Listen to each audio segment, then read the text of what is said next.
You're live. Okay. Welcome, everybody.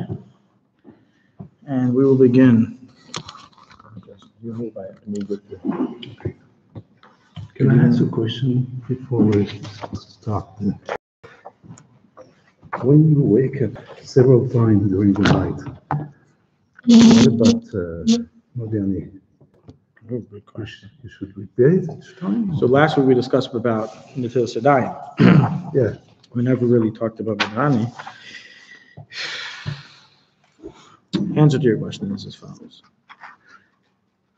There is no source that I am aware of that states that you should say Maidani every time you wake up. In fact, as we went through in the beginning of the course, Maidani is something only started 400 years ago by the Seder Hayim. 400 years ago. Uh-huh. It was not something not around. The blessing we said, thanking God for giving us our soul again, was a L'kai Neshama. Uh-huh. Now, the halacha is, as we will learn when we get to Siman Mem Vav, so we have quite a while till we reach there, that somebody who wakes up in the middle of the night and plans on going back to sleep, then he should say L'kai Neshama without Hashem's name, the concluding blessing, and then say it again with Hashem's name, of course, when he wakes up again in the morning. So you could say, maybe it's similar. And the answer is that as follows. If you will be waking up, let's say you need to chat with somebody for a half hour in New York at 2 o'clock in the morning. So you're waking up to talk to him from 2 to 2:30. You should say, that's the halach, say L'kai Neshama, and conclude without Hashem's name. Uh-huh.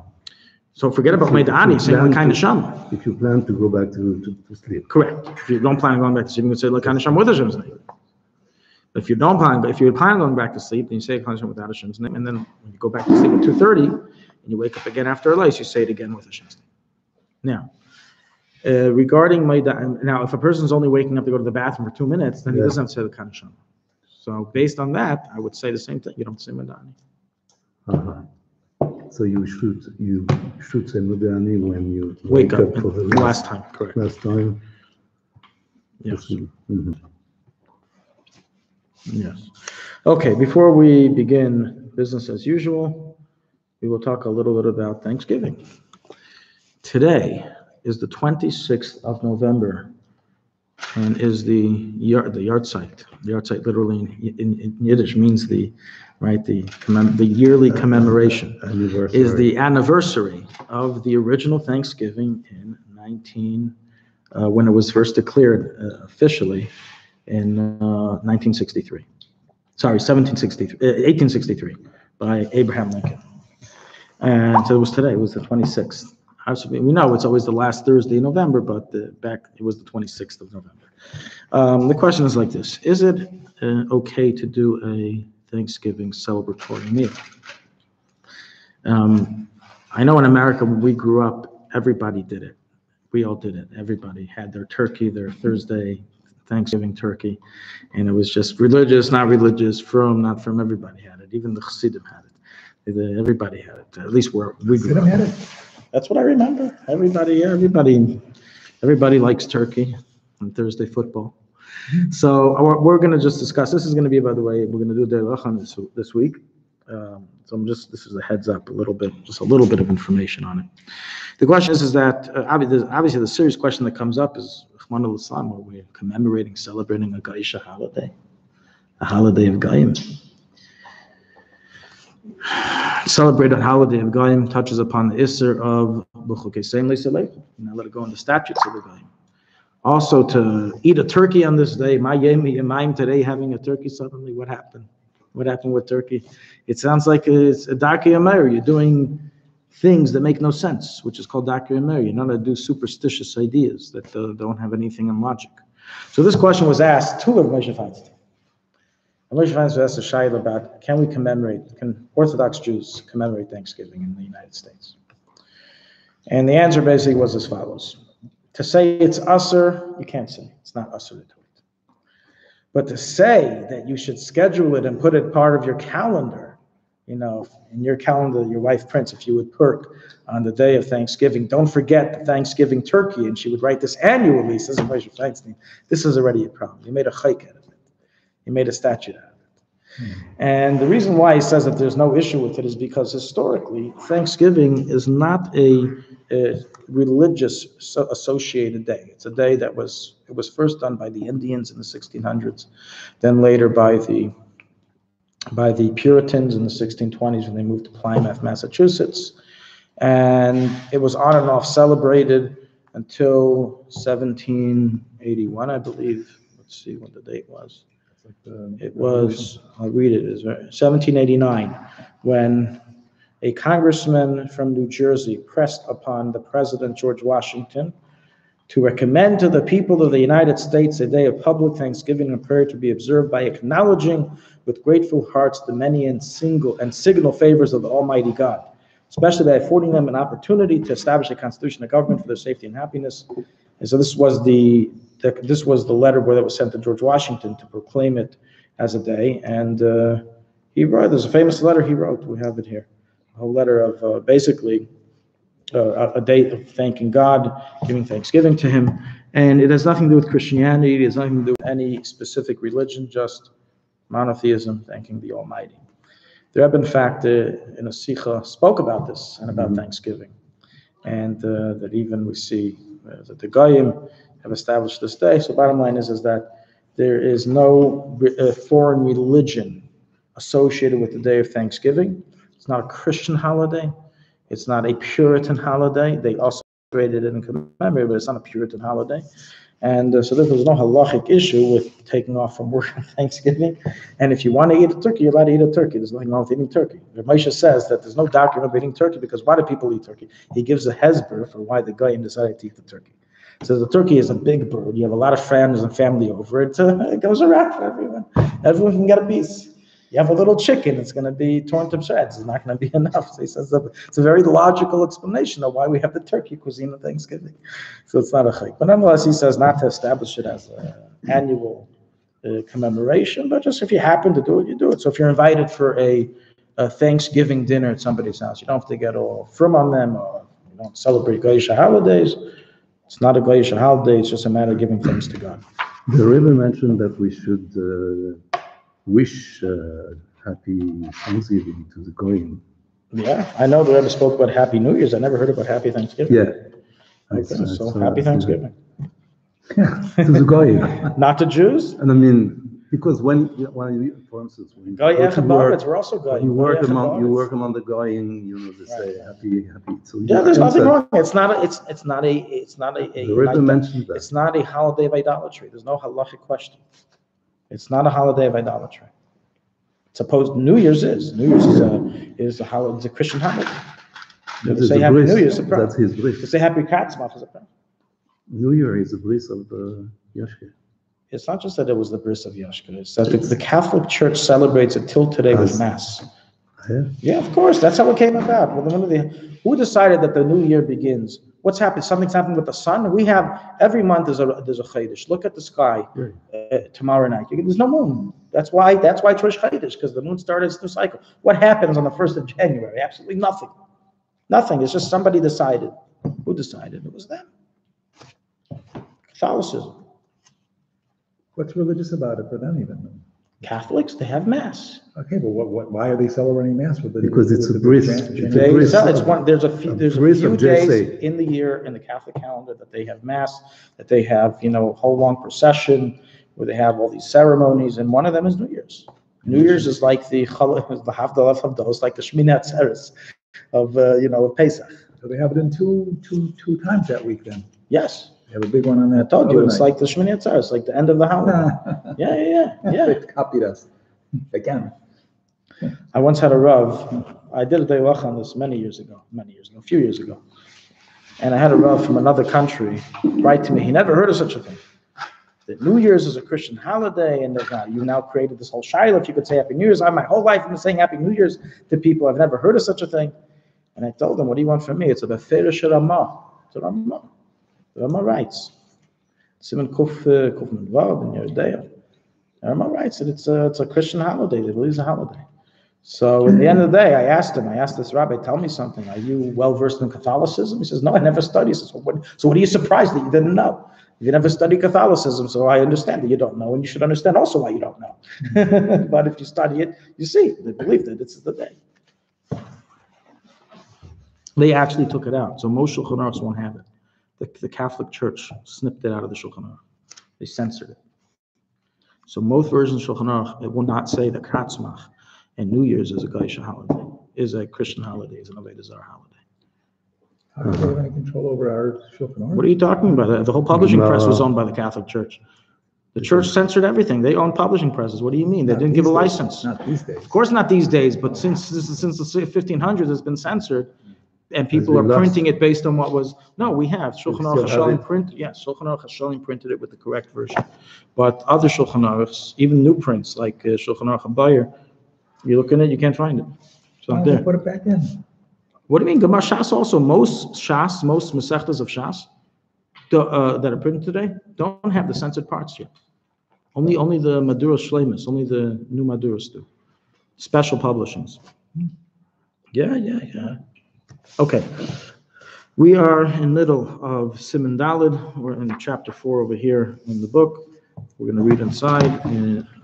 We were up to the halacha of somebody slept during daytime. That's where we're up to in the Shulchan Aruch and also in the books. That's what we're going to do right now. Let me just open this up. Siman Daled, Sif.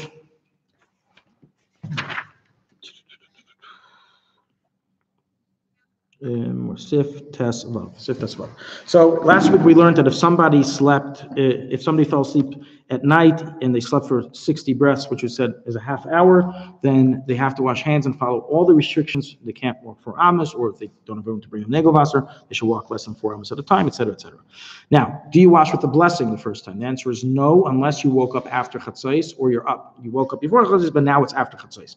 The Alter Rebbe writes in the Siddur, even though we don't really know his source, but of course that's what we're going to do because that's what he writes, that we don't say birchas of natilas yadayim until after midnight. Also birchas hashachar, we don't say till after midnight, even if you woke up for the day. Even the Servibina? Nothing till after midnight. No, you have to hear the crow. Yeah, because some people say we don't say till wait for the you have to, absolutely, unless you have the rooster. No, of course. Okay, so then we said, what happens if you went to sleep, if you woke up and you plan on going back to sleep? So we said you should wash the first time, and you can choose whether or not to say a blessing. And the second time, whatever you did, do the opposite. So if the first time you said a blessing, the second time when you wake up, don't say a blessing. If you didn't say a blessing the first time you washed, then wake up the second time, wash with a blessing. But you get to choose this, whatever you want, okay? When you want to say your bracha, as long as it's after chatzos, you can do it even after the first time, but you don't have to. We said also that if a person woke up at 3 o'clock in the morning and he washed hands and he's not going back to sleep till after Elise, then he should wash hands with a bracha, even if he plans to go to sleep at 6 o'clock in the morning again. Why? Because he's not going back to sleep before Elise again. Mm-hmm. So he's not going to get again Bas Melech, because it only comes at night before Elise. So therefore, even though technically he's going to sleep again, and I said before, you have an option of when to say the blessing when you plan on going to sleep again. So if you plan on going to sleep again, before Elise Shachar. So in the case, for example, that I woke up to go to the bathroom at 3 o'clock in the morning, and I'm only going to go, or let's say, no, I woke up to go to the bathroom at 5 o'clock in the morning, and I'm going back to sleep. 5 o'clock's after Elise. So instead of me washing and going back to bed and only washing again at 7 o'clock and making a 2-hour delay, I should really wash and already do the whole bracha system and then go back to sleep. Ideally, yes, that's what should be done. Now, what about the case? So what we're up to right now, okay, so that's a review from last week. And one more point that we said last week, and that is that if you woke up at 3 o'clock, you washed your hands, you said a bracha, you're not planning to go to sleep at all, you're up for the day, you have a flight, whatever it is, you're not going back to sleep. You should still wash your hands again at Elise, because it's possible that it's the nighttime that brings the tumah and not the sleeping. Therefore, we said, now even though in the Siddur we said Alter Rebbe knocks that out, it doesn't hurt because our minhag is anyways, when we don't sleep the whole night, we wash our hands. So it doesn't hurt to be machmir like the Shulchan Aruch, even though the Siddur doesn't hold of it, and wash your hands at Elise. You already said the bracha. You already said the bracha, but still. You just wash. Yeah. Mm-hmm. Sleeping during the day. So the Mechaber writes as well. Yashan bayayim, somebody who slept during daytime, yeshla his stapik. We are uncertain, meaning there is to question. In tzarich las mayim aleim shalosh pa'amim. There is question as to whether the tumah of Bas Melech is on his hands or not. Meaning, perhaps it's any sleep, any time, that brings the tumah, not just nighttime sleep.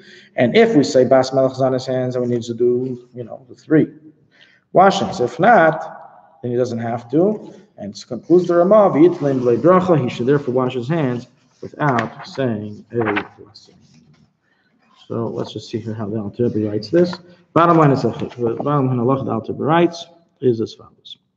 If one slept, let's see, where is this from? Okay. If one slept during the day for a period of 60 breaths, which we already said, we rule is a half hour, it is proper upon awakening for him to wash his hands 3 times inconsecutively, just like you do in the morning when you wake up, but you do not say a bracha. However, none of the other restrictions apply. So you can touch your ears, you can touch food, none of those things apply. Those restrictions don't apply, only at night. Meaning we all agree that the severity of Bas Melech is at night. Question is there a lesser severe Bas Melech by day? And that's the question. And because maybe there is, we want to get rid of any chance of her being around. So we wash our hands. They make Bas Melech metal detectors or aura detectors, right? You can find out for sure. Yeah, you can do an aura Who's machine. going to determine this now? The Alter Rebbe was a Bas Melech detector. We'll see in the story. Nonetheless, there are Siddushei Yidden, there are people who are medactic in mitzvahs that even when they sleep by day, they prepare negel vasa next to their beds, and they follow all the restrictions by daytime as well. Nothing else to get very nice hit. So anyone who's looking for an annual chumrah, they like to go up a notch on everybody else. So this is one of them. This is you can put on your annual chumrah list.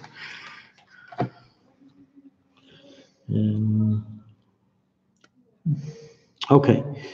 If one slept less than 60 breaths, so the Alter Rebbe states as follows: that someone who slept less than 60 breaths by daytime, it is not necessary for him to wash his hands 3 times, but he is to wash his hand 1 time.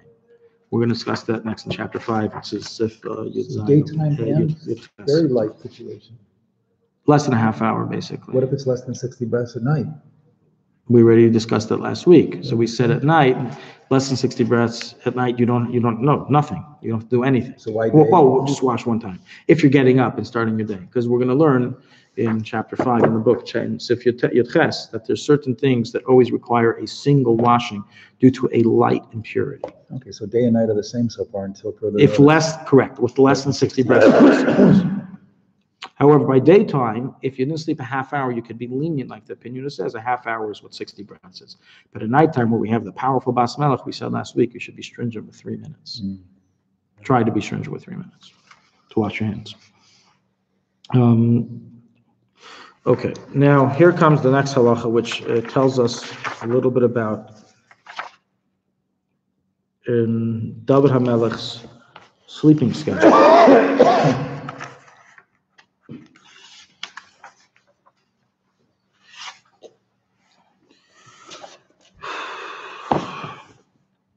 Sifta Zayin. David HaMelech was careful not to sleep for 60 breaths. As we know that it says that sleep is like 1/60th of death, and David HaMelech did not want to taste death, so he would never sleep for 60 neshimas straight, 60 breaths straight. However, says the Ramah that it's implied from the Gemara that this is referring to only during daytime. David HaMelech would not sleep for 60 breaths only during daytime. So let's explain the significance of this a little bit. The Alter Rebbe, by the way, when he records the halacha, he doesn't accept the Ramah's insertion, but rather that even at night he didn't sleep for 60 breaths. He didn't sleep any time for 60 breaths in order not to taste the taste of death. So sleeping during the day. But the Ramah, when the Ramah here adds that he learns that it's only during the day that we have this problem, from here we learn the following. It's brought down in the Mechaber that you're not supposed to sleep during the day. The Mechaber was in chapter Shin Lamed Aleph. If one needs to sleep during the day in order to have strength to learn Torah, then he may do so. However, he may not sleep for a long time, as it is forbidden to sleep during the day for a period of over 60 breaths. That is a ruling in the Mechaber in the Shulchan Aruch. We don't have Alter Rebbe Siman on this, so it's obviously not there. It's in chapter Sorry, it's in 231, not 331. Propiavo says something, the prattle of the lips, the sleeping of the, what does it say? Correct. It says also that Shena Sarai might say the nine. Sleeping in the afternoon is very bad, it says. Yes. It's the same idea. It's the If you same do idea. Tikkun Chatzot, Rav Shem Tov said that you have to make a nap during the day. Okay, so here it says, if you need to sleep during the day in order to have strength to learn Torah, the Mechaber says it's okay. That's fine. But a person who, you have some people, they're sleepheads. They love sleeping. They enjoy sleeping. That's something. So the reason you answer? he answers it. So there is a reason based on Kabbalah. The Mechaber doesn't say why, but it's explained in Kabbalah. There's a reason, and that is that in Kabbalah it's explained that somebody who sleeps during the day loses his Iber Neshama, meaning every single person once in a while gets, how some days do we have so much koyach to serve Hashem? We're so approachable to people. We're just everything's going fine. But most likely it's probably not you. You got an Iber Neshama. You got someone else's Neshama helping you. They came in. You ate some nice herring on Shabbos. You got some Tzaddik's Neshama in you. So the Arizal says that when you sleep during the day, all the Tzaddikim that joined you leave. So this is the Kabbalistic reason. But What about Shabbos? Yeah. Shabbos, no Shabbos. It says Shulchan Aruch that Sheina b'Shabbos Taina. Sleeping on Shabbos is one of the Einik Shabbos, and therefore it says you're supposed to wake up later than usual and if you take a nap. Also fills Einik Shabbos, so that's not a problem. Shabbos is a different story. This is talking about weekday. As we already said, if a person needs to sleep more than this amount in order to have strength, so he says even if you need to, don't sleep more than 60 breaths, which we said before. The average is a half hour. So pretty tough to follow that. So then we have the sequel to that, which is that the voice can write that nonetheless, bottom line, especially today, back in the day, we have to understand, people were a lot more scheduled. People went to sleep at dark and woke up by day, which now in the winter, they got a nice amount of sleep. They got a lot of sleep. These people were sleeping away. How many hours is it? It's like 14 hours. They got a lot of sleep. Even if you wake up by lice, you'll get about 10 hours of sleep. Even the Alter Rebbe's lice. So telling them not to sleep during the day and also to sleep during the day, you have to take everything in comparison to what they were going through back then. Today, most of us go to sleep after Chatzais. And if we wake up already early, 6 o'clock, 7 o'clock, how many hours sleep did we get? So life has changed, the schedule has changed, and it can be viewed as severe. In the summer, they didn't have much sleep during the night. That's why they had to sleep a little bit during the day. Okay. In the summer. Right, okay. So as I said, the Pais can conclude the bottom line is that if you need to sleep for strength, you are allowed to do so. It says that the Munkatcher used to take an hour nap almost every single day. Right. During He daytime. was doing Torah. Chatzot every night. For Torah learning. Yes.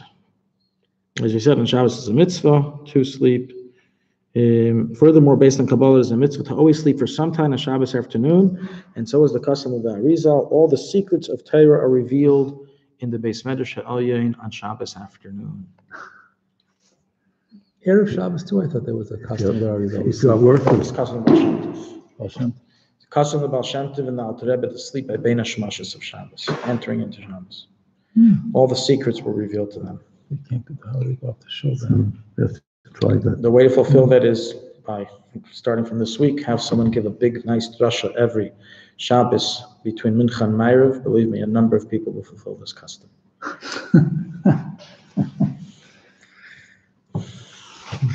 But that's something not for the masses. That's something that's a Baal Shem Tov Hanhaga. That one meant earlier. But on Shabbos itself, that's something relevant to everybody. Okay. We're almost done. We have another halacha. Siv Yud Zayin. Yesh neigen lichetz b'im shachas and pnei arim shebaseicha perez. Some are accustomed to wash out their mouth in the morning. Now, I would say this is like Chaber telling us you should brush your teeth in the morning. This sounds like, Only basic some? hygiene. Only some. Only some, correct. Because So the idea here is, let's see how the Alter writes it. Some of the custom to rinse their mouth in the morning to remove the ririm that is found in the mouth is explained. In the morning when we wake up, we have very potent saliva in our mouth. In fact, back in the day, people used to use it. They used to have morning saliva collections. Oh, honestly, you're into all the medieval medicines, homeopathic. You do that? They don't do that? No. Even though it's written in books? Not that one. So, Saliva collection. everyone in the neighborhood would spit in a local bucket from their morning saliva, first saliva, and it has a lot of medicinal powers. It's brought down on Hilchos Shabbos and Shin Chav Ches. The whole discussion, you let it use it. You better be healthy. Urine they've discovered, of course, but spittle. Spit, yeah, saliva. So it says, but nonetheless, it bothers the mouth. Immunization. So here the Chaber says that the reason why we would do it, that the custom is to rinse in the morning in order to bless Almighty God with holiness and purity of the mouth. The Chabad custom is to rinse it prior to saying the morning blessing. So before we begin any brachas, part of our Nagelwasser scheme should include washing the mouth out. The exception to this, of course, is on a fast day, which because we are in such a hurry, we do not have time to. No, because we're fasting. We do not have time to wash our mouths. We're not allowed to wash our mouths on a fast day unless it is extremely uncomfortable. Somebody who says, my mouth feels disgusting, and they're going bananas from it, then they can rinse their mouth. Otherwise, every fast day except Yom Kippur. Yom Kippur and Tisha B'Av. I believe I wrote even regarding Tisha B'Av. You could be lenient. I have to look back at my book. On this note, the Alter Rebbe also writes that it is proper for one to wash his face and feet every day out of respect for God, as the verse says, for in the image of God he created man.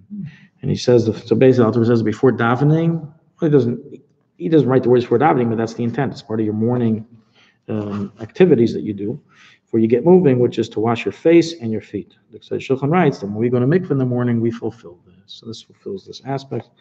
The Pri Megadim says this was back in the day when people had dirty feet. People used to walk around with their feet. Today we all use slippers. We would never walk around on the floor or barefooted. So therefore we don't have to worry about all this stuff about the feet. But nonetheless, it does fulfill this dictum by taking a shower or by going to mikveh. Now the Alter Rebbe discusses drying the face. It says the following: one must dry his face well after washing it. I think most people, as they are doing their morning conduct, they rinse their mouth and wash their face. Mm-hmm. They have to be careful to also dry the face. That's halacha. One must dry his face well after washing. Is not drying it well can lead to cracks in the skin and boils. This is the halachic, how halacha says that, I guess, pimples come about, acne problems, skin problems on the face. It says it's from not drying it from the morning washing. Take a towel and dry it. If one did not do so, then his cure is, what if somebody just learned this, they didn't do it, they want to know, they let their face self-dry, they didn't dry with a towel. So what is the cure, says the Alter Rebbe? The cure is, wash your face many times in water that was cooked in beets and spinach. Something around that. It's very green. Green and red. Green and red. Yes. It will be good for the skin. Yeah, okay, I never tried Probably. it. You probably would look a little strange if you walked outside after washing it in beets. What about the eyes? It doesn't speak about the eyes. I wash my eyes. Bottom line is that we should. Oh yes, that's something. That's not a halacha. That's just part of. Correct. That's part of Pekeh Chivra. Yeah. It's part of regular daily. It's like I step on the floor. I go to the bathroom. It's not part of the halacha. No, it's not a halacha that you have to wash your eyes, but it's one of the pleasures that we normally do in the morning. There is a bracha that we say. Correct. Pekeh Chivra.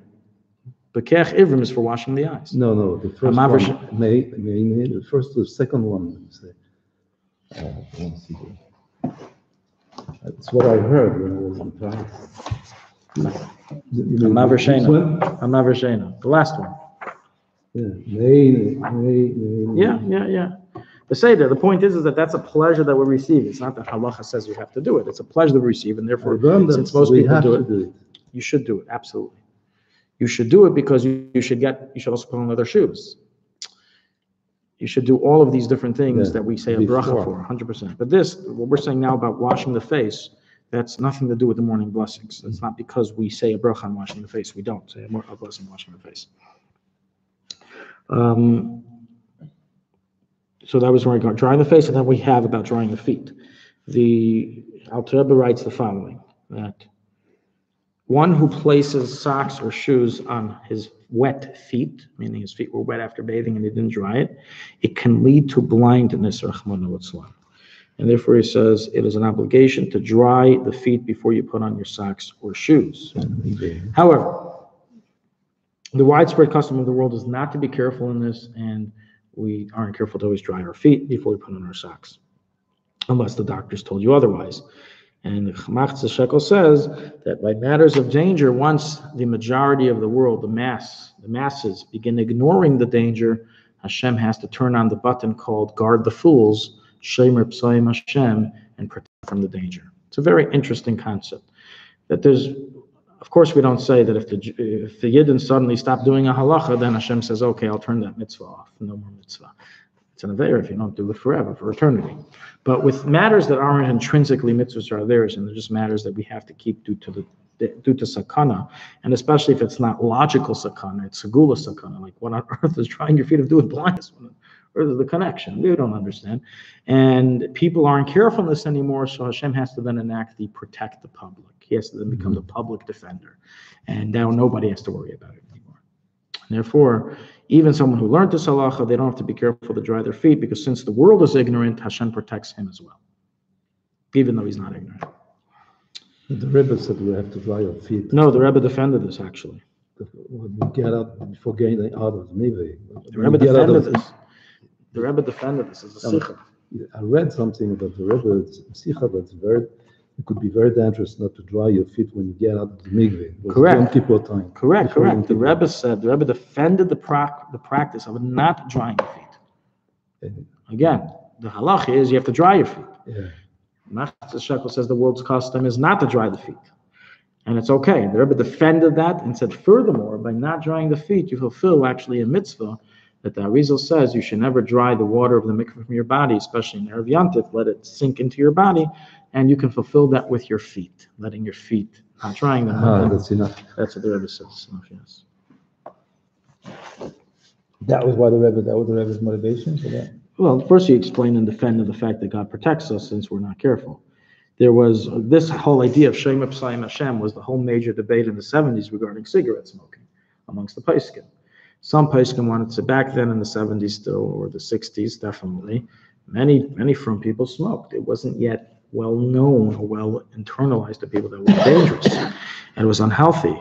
And because of this, when it began becoming a public fervor about the dangers of cigarette smoking, then the question came up. The Surgeon General report, 1964. 1964, okay.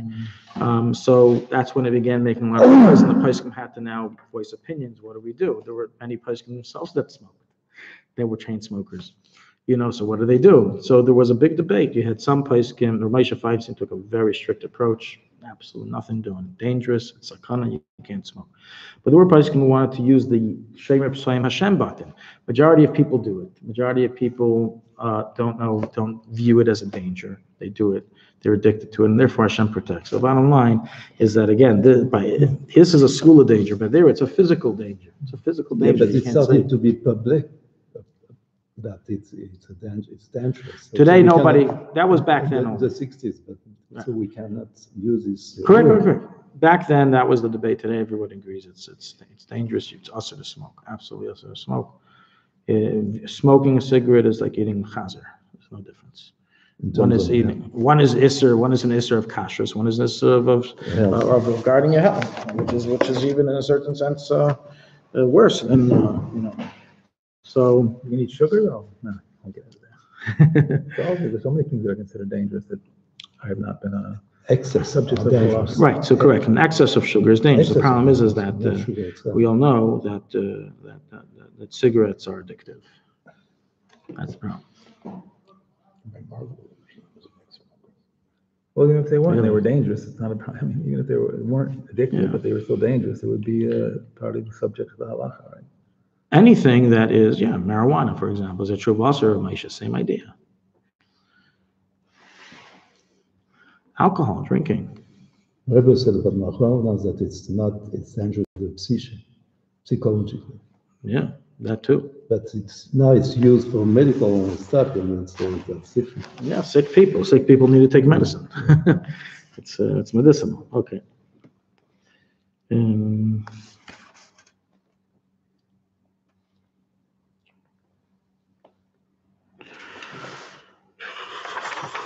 Okay, congratulations. We have completed chapter 4, and we're now going to start chapter 5.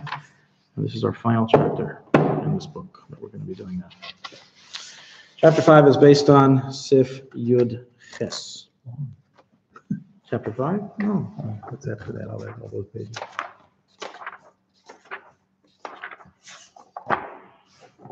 20 pages. What happens next? New subject? Next, we have Hilchos Tzitzis. And that's in here also? No, we have actually Simon. No, it's a new book. Oh. Next is Vav Zayin, which is a little bit of a kind of Shama Asher Yotzer. That isn't here. The truth is, it's a small section in here, but that's pretty much it. And then Hilchos Tzitzis. Sif Yud Ches. Sif Yud Ches is one sif in the Mechaber, which touches upon a lot of different interesting halachas. This one sif, which is 5 lines of Mechaber, is 20 pages in the book. In the Alter Rebbe, it's also quite a few sifim.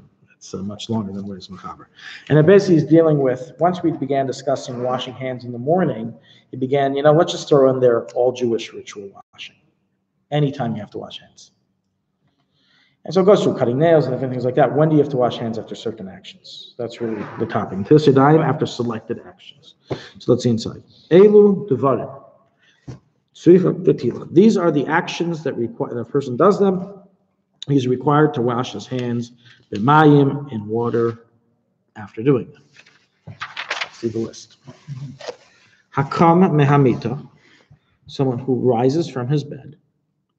V'hayetzim beis hakisei, and one who leaves a bathroom. Mebeis hamerchatz, one who leaves a bathhouse. Hanetet tziparnav, one who cuts his nails. Achelis menalav, one who takes off his shoes. V'negeh b'raglav, one who touches his feet. One who scratches his head. And some say even one who walks between the dead. And one who touches the dead. And one who searches his clothing for lice. And one who has marital relations. One who touches a lice. One who touches the normally covered parts of the body. Now, one who did any of these things that we just listed, and he did not wash his hands, if he is a Torah scholar, he begins to forget his learning. And if he's not a Torah scholar, he doesn't have learning to forget, he loses his mind.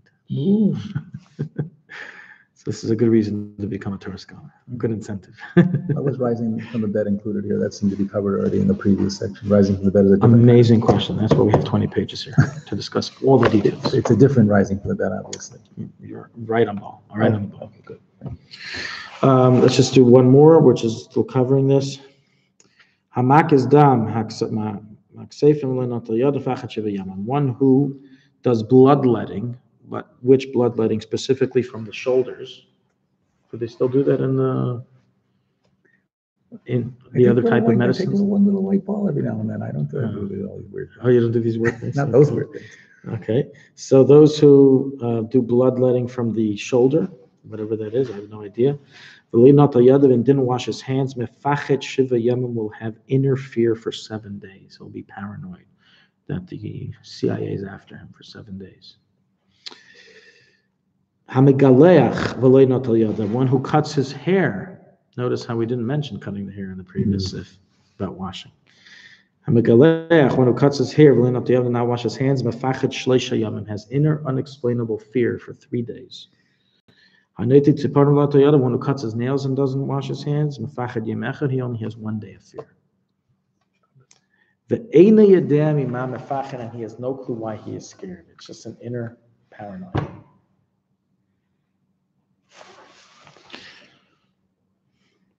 Sifchaf, this is where we already read about washing the face. One who washes his face and didn't dry them properly. By the way, this is not just in the morning. This is always. Okay. Part of his bakes, his face begins to crack, or it grows blisters, and its healing is to wash it in beet juice, as we said, or in spinach juice. Okay. Anxiety clinics are just going to be from now on just these vessels of water. Say, doctors probably just pour water over your hand. Finish going. Okay, we have a lot to do here. We have a lot of info that the Alter Rebbe here adds, and other Achrayim, of course. So let's go through everything here in detail. We have to first differentiate between, first of all, there's going to be a much larger list than what we read here. We're going to be adding more things that are brought in other achronim that we're accustomed to wash for. We also have to explain how to wash. How are you supposed to wash? Do you have to use a kli? How many times? How is it done? Must you use water? Can you just go like this? Can you learn Torah prior to doing so? Well, what's going on? What are all so all the details we're going to learn over here. So before we begin, we must clarify that there's two reasons potentially why washing the hands or cleaning the hands is required after these actions. At times, only one of these reasons is applicable. At times, both are applicable. But there's a practical ramification between them, as I'll explain. What are the reasons? One reason is metaphysics. This is something that we don't understand, but when after these actions are done, there's a spiritual there's an invitation for spiritual impurity to come. Why? I don't know, but that's how it works. There's certain actions that invite spiritual impurity, similar to Bas Melech. Remember, there's 400,000 legions of impurity. Bas Melech is just one of the higher generals, but there's many little soldiers. So each one of these different actions invites one of those little cleavers to come. And so we have to get rid of them. Another reason why washing is required is because the hands are physically dirty. Hands are physically dirty now. If you did an action that causes the spiritual impurity to come, then the only way to get rid of it is through water. There's no other way. You can go like this. You can go like this on a piece of wood 50 times. It won't leave. It needs water to leave. It's the only way the spiritual impurity will leave. However, the dirt, if your hands are physically dirty, then if water is not available, doing this and cleaning your hands cleans your hands, physically gets cleaned. So it suffices. Now let's talk about Torah learning. If you have the spiritual impurity in your hands, but your hands aren't physically dirty, then you're allowed to learn Torah beforehand. If there's no physical dirt that's visible on your hands that prevents you from Torah learning. Now, even though there's this level of impurity, it's not Bas Melech. It's not the morning impurity. However, if your hands are dirty, you're not allowed to learn Torah until you clean them. Okay, so that's first of all, to have an introduction. With mud or anything like that? Well, we're going to go through the list. It doesn't mention the nose and the ear. Correct. That's why we have 20 pages. Let's start. Okay, the list, we have here 14 things on the list of the Alter Rebbe, 14 things. Arising from the bed, leaving the bathroom, cutting one's nails, removing shoes, touching one's feet, scratching one's head, touching lice, checking lice, marriage in a cemetery. So that's one the Machar didn't mention, visiting a cemetery, okay? Touching a corpse, we said, being in the same room as a corpse, another one that wasn't mentioned, being in the same room or committing or by Levaya, or by a hesped, with the mace present, attending a funeral, another one that was not mentioned, and getting a haircut. So those are the 14 big list of actions that require washing the Alter Rebbe list. Now, all of these actions, all of these 14, in the Poskim we find a major debate, why do they? I said before there's two reasons. There's a major debate why these 14 require washing. Is it because they bring physical dirt? Or is it because of spiritual impurity? Or is it because of both? Well, you have to rule out dirt because you don't go and get a dirt. For some of them, okay, correct. So by cemetery, rule out dirt. But what about cutting nails? What about lice? Even if there's one that don't involve dirt, then it will cause you to have to rely on some other factor, right? I said before, these are, some of them are because of the reason of impurity, some because of dirt, and some because of both. So some places can hold that there are things in this list that have nothing to do with spiritual impurity, they're just because of dirt. For example, Touch your shoes. 1 second.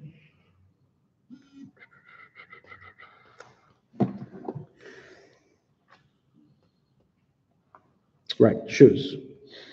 Okay, the following are debated: touching covered areas over here, right, covered areas of the body, scratching the head, touching lice, touching shoes. Those are debated if they bring spirit of impurity or only dirt. The Alter Rebbe, however, holds that everything, all 14, brings a spirit of impurity. It could be they also bring dirt, but they bring a spirit of impurity. Makes sense. All the 14. Well, it doesn't really make sense. Why is scratching your head bring impurity? Okay, so why would you have to do anything spiritual with water if it was only dirt? Just go wash your hands. Exactly. No, that's the Alter Rebbe holds that way. The Alter Rebbe holds that it only if you use water does it work for these things, and that's a proof that he holds that there's a spirit of impurity. Right. Yeah, but not everyone agrees with that. So why would those other people who disagree say to They do say you don't something need water. They say only Chatchila use water. If you don't have water, just rub your hands on something else. hygiene? Yeah, like you say, hygiene. Yeah, exactly.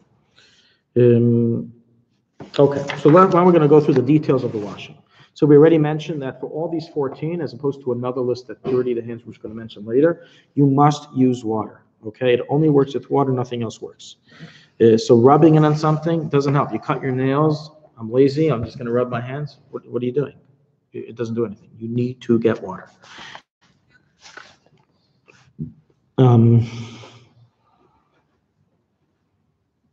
What other place can argue? Said yes, depends on the action. Some actions, like for example, you scratch your head, some of them would say going like this is enough. You don't need water. But the Alter Rebbe holds all these things require water.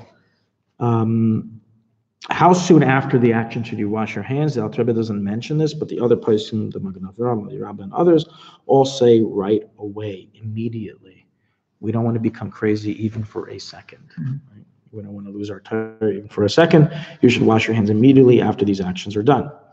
Now, how many times must one pour water on his hands? So the answer is you do not need to do 3 times.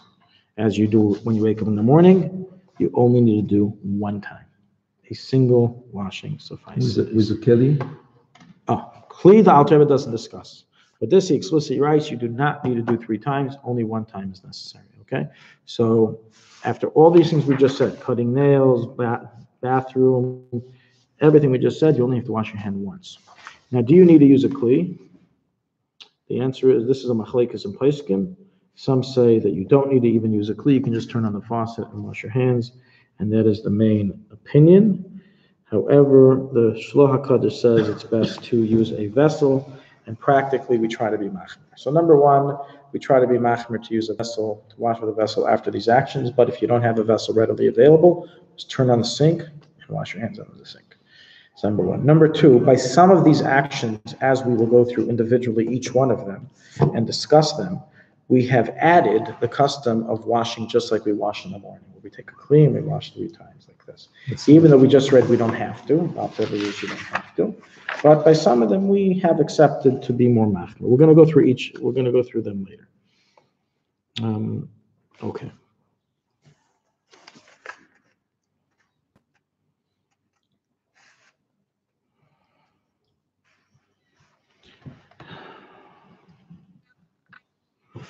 So let's see if you guys can now answer this question. I just finished cutting my nails. I'm not going to reach a sink for the next 5 minutes. Can I learn some Torah in the interim? Or even better, can I learn Torah while I'm cutting my nails? It's not bas melech. It's not bas melech, you said. Yeah, you said it's not bas melech. So you said it It's was mutter. possible. It's mutter. It's mutter. What about when I'm getting a haircut? Can I learn Torah during my haircut? During? Yeah. I'm sitting there for 20 minutes. I want to do something. I don't want to be bored out of my mind. No, you never get yarmulke. Well, I mean, during. First, I can learn in my head. Right? Maybe it only happens after? What do you mean during? During is part of the subject. The second he starts cutting my hair, I already have impurity. Okay. All right. Bottom line is like this. All these things that don't actually dirty your hands, as I said before, there is no prohibition in learning Torah before you wash your hands. So therefore you are allowed to. And so we find precedent amongst good daily Yisrael. The Marshan, for example, would learn Torah while cutting his nails. So there's no issue. So what was the rugged purpose of Rabbi? What was he not getting a haircut? Because? I don't know. Well, we don't know why. He felt the pain. We don't really know why he didn't like getting a haircut. He felt the pain. The pain of the... Never too late. Come in here a halacha before... Yeah, we have a 9 o'clock meeting. Oh, okay. Come, have a seat. It's a public class. Okay, how much water does one need to use? Beforehand. Until where the hand is one to wash by these washings, so you're supposed to wash the entire hand till the wrist.